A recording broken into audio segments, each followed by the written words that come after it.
Hello everyone, I'm Priyadarshini Mahara, faculty at the Department of Buddhist Studies, University of Delhi.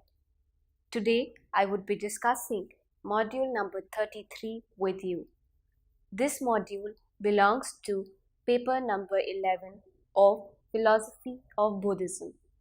The module number 33 is entitled as Constructive Aspect of Nāgārjuna's Philosophy as seen in Suhrlekha and Ratnāvali.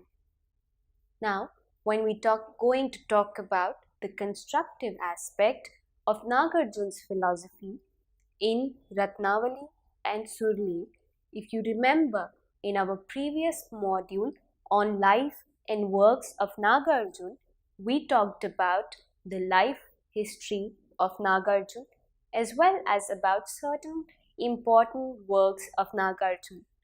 In that, if you remember, and we talked about Suhrlekha and Ratnavali as well. So here it is going to be an elaboration on those two important works of Nāgārjuna, and it will give out an elaborative and explanatory notion or the constructive philosophy of Nāgārjuna, which is there in these two important texts. So, when we look at these two works, we would be talking about the important constructive philosophy of Nāgārjuna, which is there in these two texts. Before we get into the works of Nāgārjuna, I would be briefing you with a little details of who Nāgārjuna was and what are his other works. One of the most influential Buddhist philosopher was Nāgārjuna. Nāgārjuna propounded the Madhyamik school of Buddhist thought. The literal meaning of the term Madhyamik is middle way. Thus, the school brings out the doctrine of middle path as treated by Buddha himself in order to attain liberation.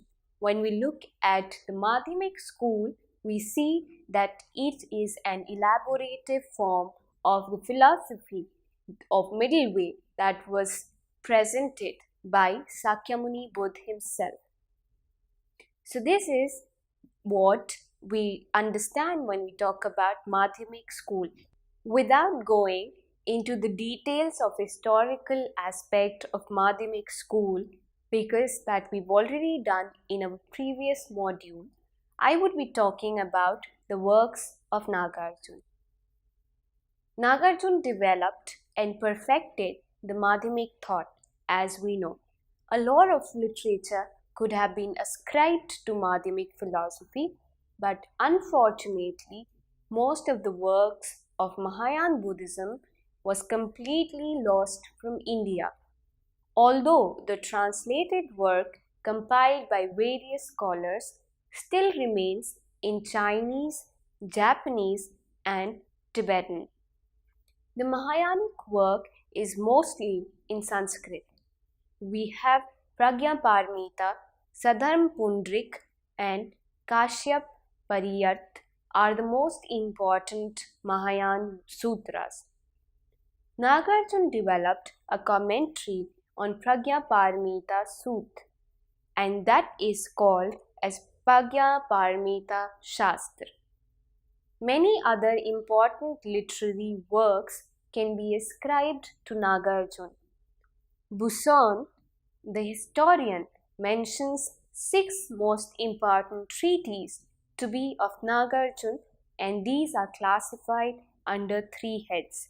So as you remember, then we've already talked about these 6 important treatises according to Buson. And these treatises are classified under 3 important heads. One is the argumentative works of Nāgārjuna. When we say or talk about the argumentative works of Nāgārjuna, we see that the most important work of Nāgārjuna is Mūla Madhyamik Karika. It is known as fundamental wisdom of the middle way. Mūla Madhyamik Karika is most revered of all the works of Nāgārjuna. It consists of 450 stanzas constituted under 27 chapters. Considering the length and depth of this book and its philosophical essence, it presents the entire doctrinal wisdom of Nāgārjuna, and it is held to be one of the most important works of Nāgārjuna. Then we have Śūnyatāsaptati. Śūnyatāsaptati is known as 70 stanzas on emptiness.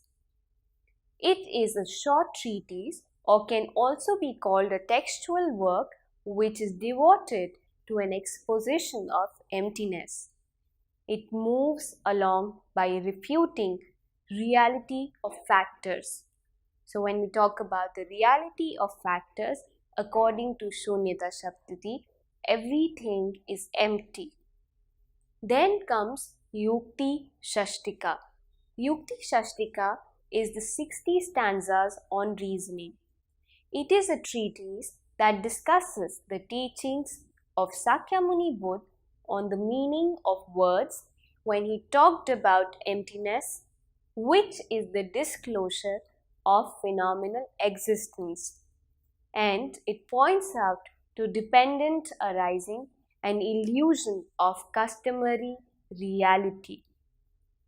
Then after that we have Vigrahavyavartani.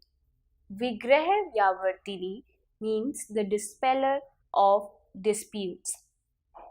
This work of Vigrahavyavartani is an auto-commentary in prose with a total of 70 verses. Here in this text, Nāgārjuna sets out to respond to certain specific objections that are raised against his system. Then we have Vaidalya Prakaran. Vaidalya Prakaran means treatise on pulverization. This work is solely against the non-Buddhist logicians. And who are those non-Buddhist logicians? The Nāyāyik. It consists of 74 brief sutras, the 16 topics or categories, and these are tark, example, tenets, doubt, purpose, object of knowledge, fallacies of reason, discussion, conclusion, etc. And these have been held to be the objects of denial. Then we have Ratnāvali, or the precious garland. See, when I'm going to talk about Ratnāvali or Suhrlekha here, right now I'm just giving you a brief idea of all the works of Nāgārjuna, because we've already talked about all these works in our previous module. And once I am done talking to you in brief about these works, we will get into the detail of constructive philosophical aspect of Ratnāvali and Suhrlekha. So, Ratnāvali is the precious garland. Ratnāvali is a long text containing a comprehensive discussion of certain ethical questions. So now Ratnāvali comes under argumentative work, but it can also be placed in the latter part. We see after argumentative work, when we talked about the three heads, we have the hymns, and they are known as Chatushtava. So when we talk about Chatushtava, it is a collection of hymns which presents special work of philosophical doctrines of Nāgārjuna and his Madhyamik school. The second after argumentative work is hymns, and the third work is called the epistolary work, which means Suhrlekha or a friendly letter. Nāgārjuna's Suhrlekha in the form of a friendly letter, which was believed to have been written by him to his friend, the king of Andhra. Gautami Putra was the king whom Nāgārjuna had written this letter, and even Ratnāvali, which we talked about in argumentative work, is said to be addressed to this particular king, and it is also a form of letter. Nāgārjuna wrote both letters to the same person, although Suhrlekha is certainly prior to the other, which is Ratnāvali. So we see when we place these two letters, we see that Suhrlekha is certainly prior to Ratnāvali. Both letters, for they are letters, nonetheless contain much instructions on the basics of Buddhism and good advice about how to conduct one's individual and social life. When we look at these letters, these are not just letters or any random letters for that matter. They were written to Nāgārjuna's friend. It is believed that king of Andhra, whom we call Gautamiputra, was also a friend of Nāgārjuna. So when Nāgārjuna writes them these two letters, or writes to him these two letters, he gives him an advice as to how to run his nation, as well as to the people as to how to conduct themselves. More astoundingly, still they contain much good advice about organizing the affairs of a nation. So when we talk about the advice on conduct and ethical values, we see that they were presented for the people, and when we come to organizing the affairs of nation, we see that he has given a very good understanding of the way in which the organizing of nation should happen to his friend Gautamiputra. The latter is to be found in Ratnāvali, and which comes after Suhrlekha. So in one letter we have the conduct issues on ethical conduct and how to be oneself in a good wholesome way, and the second letter, which is Ratnāvali, is more of an instruction regarding the matters of nation. It also contains some instruction regarding the ultimate truth of emptiness, which the Suhrlekha only mentions once. So when we look at Ratnāvali, we see that it has the mention, or it has instructions regarding the ultimate truth of emptiness. However, in Suhrlekha we find it only once. So when we talk about Nāgārjuna and Madhyamik philosophy, we see that the essential philosophical aspect of Nāgārjuna's teachings is Śūnyata. It all lies in Śūnyata. When we talk about Śūnyata, as we've already spoken a lot of times, Śūnyata does not mean zero. It means the emptiness of essence, which points out to the conditioned existence of beings, to the impermanent existence of human beings or the beings in the phenomenal existence. So, Śūnyata, as it is important and very essential to Madhyamik philosophy, we see it to be present in all the works of Nāgārjuna. However, in Ratnāvali, it is regarded as the way to attain enlightenment. Ratnāvali is a long text containing a comprehensive discussion of certain ethical questions. Nāgārjuna is seen to give advice on virtuous way of conducting life. The advice for personal happiness is concerned first with improving our condition over the course of lifetimes, and then with release from all kinds of suffering, culminating in Buddhahood. When we talk about the constructive aspect of Ratnāvali and Suhrlekha, we see that this constructive aspect falls into construction in a way that it defines all the philosophical as well as virtuous and ethical aspects of Madhyamik thought or of what Buddha had to say.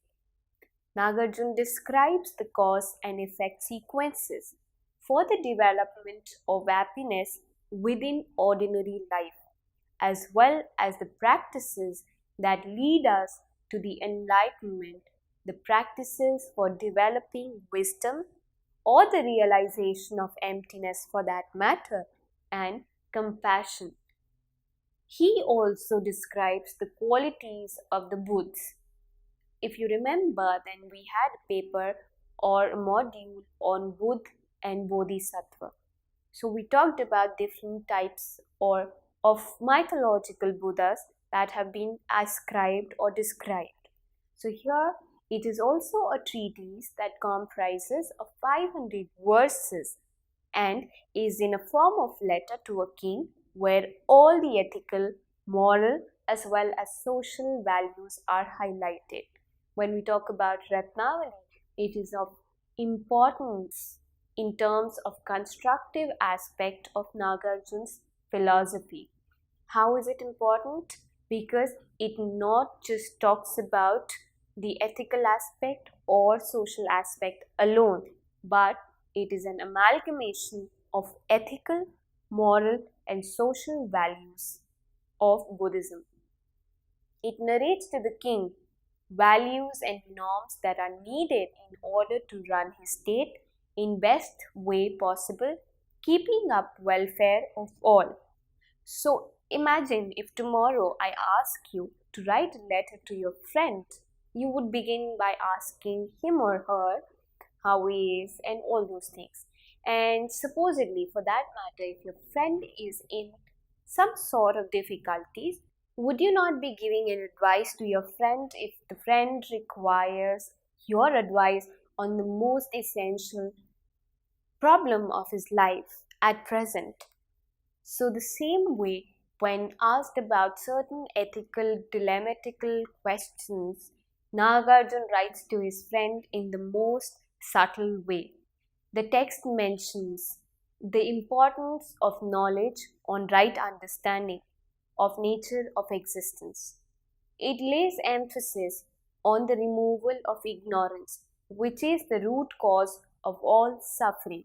So here when we talk about these ethical and moral values, we see that both Ratnāvali as well as Suhrlekha point out to the knowledge or right understanding of nature of existence. See, nature of existence is given of high importance in Buddhism. It is only when you understand this nature of existence, that is when you realize that the entire phenomenal existence is endowed with suffering, and the importance or the necessity is to come out of the suffering, realizing this nature of existence. And therefore it also lays importance or emphasis on the removal of ignorance, which is the root cause of all suffering. So only once this ignorance, or it is also known as avidya in Sanskrit and avijja in Pali. So this ignorance has to be removed in order for the suffering to come to an end. Then there is a mention of all those actions which are unrighteous and which need to be eliminated in our action, thought as well as speech. The practice of compassion and love is given most importance, and the king is supposed to uphold these virtues. So it beautifully gives the king an order to perform or keep up the welfare and to keep up his virtues, and hence be compassionate to his subjects as well as think about the welfare of every being in his kingdom. There are special duties that are mentioned for those holding authoritative positions, and respect and love for every being is termed mandatory. So Nāgārjuna, Suhrlekha and Ratnāvali points out to certain duties that have to be conducted by those in authoritative positions. If you see, when a person is in an authoritative position, he generally tends to forget the welfare, or he generally tends to forget that compassionate nature. So Nāgārjuna here appoints certain attitudes and practices particularly for these people who were on authoritative positions. And as for the normal people or the people around, he said that it is mandatory to have respect and love for each other. Now, both these letters contain ethical and moral notions, as we have talked about it earlier.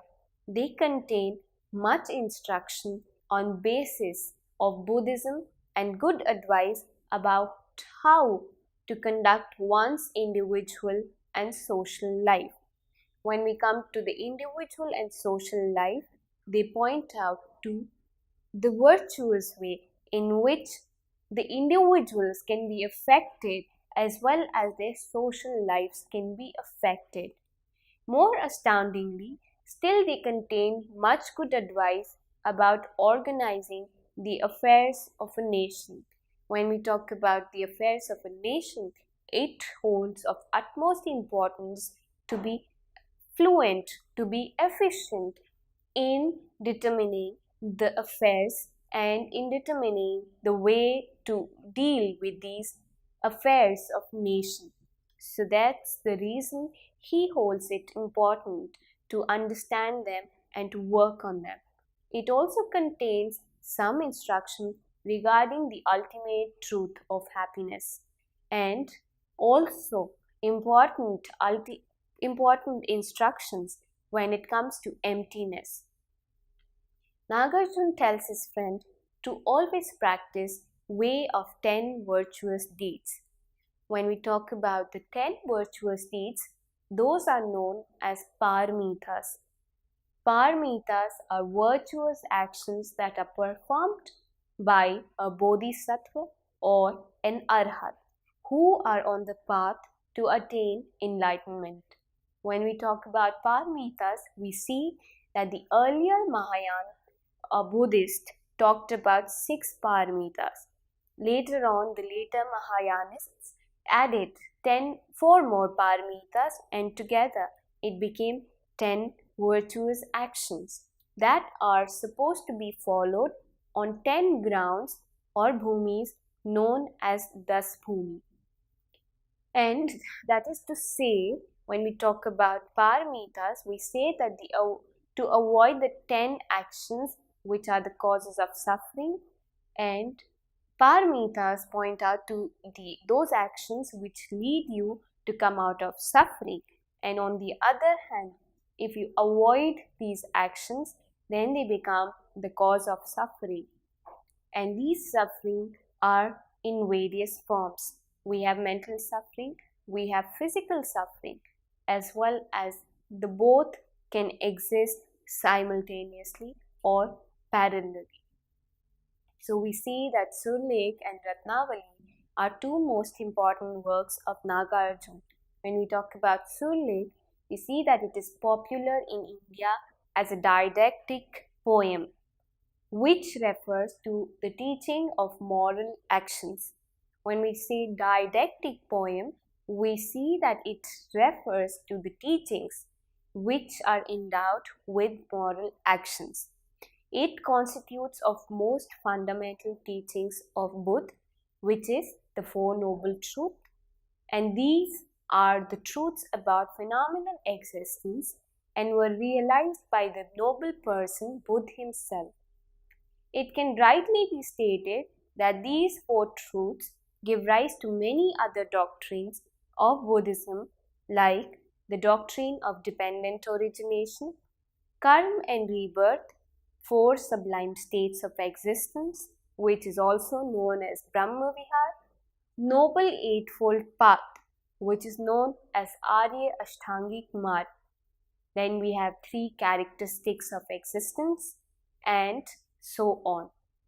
So these are the important or essential Buddhist doctrines that are talked about in Suhrlekha. Therefore, Suhrlekha constitutes of one of the most essential ethical and philosophical principles of Buddhism. Nagarjuna mentions the three disciplines which his teaching has in common with that of Theravada. And what are these three disciplines? That is morality, which means shīl, then meditation, which means samadhi, and wisdom, which means pragya. So shīl, samadhi and pragya are those moral values which are mentioned in these two texts. The three principal divisions of Buddhist practice by means of which nirvana is to be attained are again mentioned in the text, which runs to 123 stanzas. Another most famous or essential of Buddhist practice is also recommended to the king, Nagarjuna's friend and disciple, and that is the Noble Eightfold Path. The Noble Eightfold Path is the fourth of the Four Noble Truths. Four Noble Truths are the Arya Sat, and Nagarjuna mentions these in his letter. Interdependent origination, which means Pratitya Samutpad, and it is the central teaching of the Buddha and given or mentioned in prominence, and the ultimate truth, which is Paramarth Sat and Samvriti Sat. Nagarjuna also stresses the importance of moral and ethical behavior. This, of course, is also implicated in the 10 virtuous or wholesome actions. When we talk about the importance of moral and ethical behavior, we see that it is implicated in those 10 virtuous actions, which are known as paramitas. Nagarjuna mentions morality, which is shīl, particularly in several places.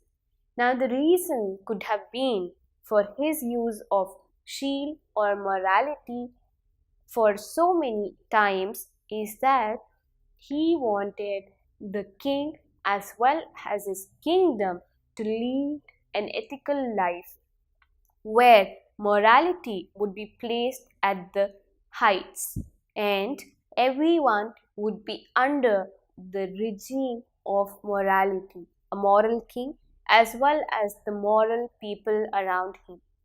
He tells us that we should practice morality which is not flawed by faults. The importance of morality along with wisdom, which is pragya, is also emphasized over common qualities like high caste, attractive appearance, and ordinary learning in another stanza in Nagarjuna's letter. When we see morality, this shīl accompanied by wisdom is the most essential nature of the best personality. So, when we talk about pragya, wisdom, and morality, shīl, these two together formulate the wholesome action of a person, be it a king or be it a common person. These two are essential characteristics that needed to be developed by everyone. Again, Nagarjuna mentions the 7 noble treasures given by the Buddha to his only son Rahul. The story recounted about the bestowing of his teaching is indeed very interesting. It is said that Rahul was persuaded by his mother on the occasion of his father, the Buddha's return to Kapilavastu, to go and ask his father for his inheritance. Doubtless, there was a little rancor in this strata. The Buddha, however, characteristically changed the entire level of discussion. He pointed out to the perishable nature of world, wealth, and gave to his son instead another inheritance. And what were those other inheritance? The 7 noble treasures, that is faith, morality, giving, modesty, study, humility, and wisdom. So these were the 7 treasures which were given to Rahul by the Sakyamuni Buddha instead of the materialistic treasures. And these are the treasures which remain with the person no matter where he is, no matter in what condition he is. And the materialistic treasures come to an end maybe sooner or later. And this is what Nāgārjuna wanted to tell the people as well as the king, that these 7 noble treasures are what need to be inculcated in them, which is faith, morality, giving, modesty, study, humility, and wisdom. Therefore, it is clear that Nāgārjuna, notwithstanding his profound knowledge of emptiness, did not hesitate to emphasize the importance of morality in his letters to his friend. We see that the constructive aspect of Nāgārjuna's philosophy is based on highly ethical and social ideas of living. So it was more of a way of living in the best way possible rather than any subjective philosophical aspect. So it pointed out to a virtuous way of living, also for the king as well as for the kingdom. So this was the constructive aspect which is seen in Suhrlekha and Ratnāvali, 2 most important works of Buddhist scholar Nāgārjuna. Thank you.